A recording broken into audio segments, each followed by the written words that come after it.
নন্দীগ্রামে আবারও বাড়ছে রাজনৈতিক সংঘর্ষের আশঙ্কা।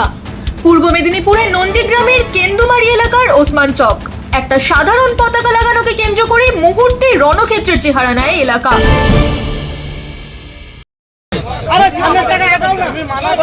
তোমার সাথে আমার বন্ধুত্ব পরিচয় বন্ধুত্ব, তুমি আমাকে বাধা দিতে পারো না। তুমিও বলছো না ভিডিও বন্ধ কর, ভিডিও তো বন্ধ করতে না। আরে নিজেদের মধ্যে গন্ডগোল পাকাটে। আরে আমরা এসে তো করে দিই, ভিডিও করব বাধা দেবে না। আইএসএফ কর্মীদের দাবি তারা শান্তিপূর্ণভাবে দলীয় পতাকা তুলতে গিয়েছিল, কিন্তু তৃণমূল কর্মীরা বাধা দেয়, আর তাতেই শুরু হয় তীব্র বাকবিতণ্ডা। চোখের পলকে সে তর্ক গড়ায় উত্তেজনায়, বাড়তে থাকে উত্তাপ। স্থানীয়দের মধ্যে ছড়িয়ে পড়ে আতঙ্ক। পরিস্থিতি নিয়ন্ত্রণের বাইরে যাওয়ার আগেই খবর পেয়ে ঘটনাস্থলে পৌঁছে যায় নন্দীগ্রাম থানার বিশাল পুলিশ বাহিনী, সঙ্গে আধা সেনাও। ভিডিওটা করতে হবে ভাই, ভিডিও করতে হবে না, আমাকে ভিডিও করতে হবে, আমাকে ভিডিও করতে হবে, আমাকে ভিডিও করতে হবে।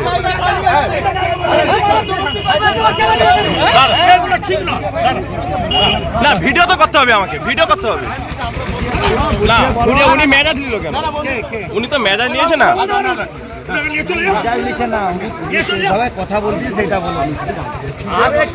তখন চব্য আমি কি করতে পারি? সেটা ধরে আসা মাত্র ওনাকে বুঝাও, ওনাকে বুঝাও।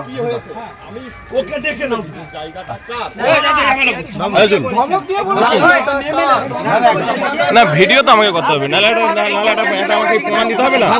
না আমার নির্দেশে আমি করবো না ভিডিও,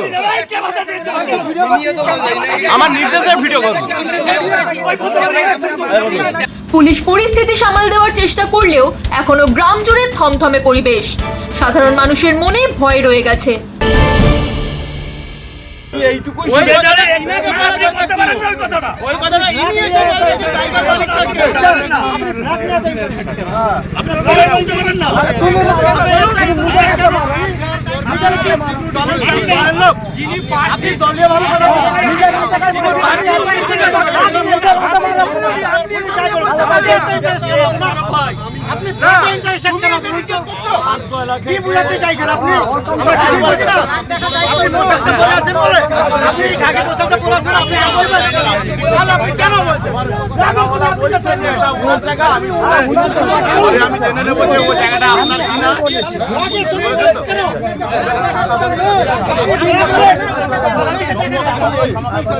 আমি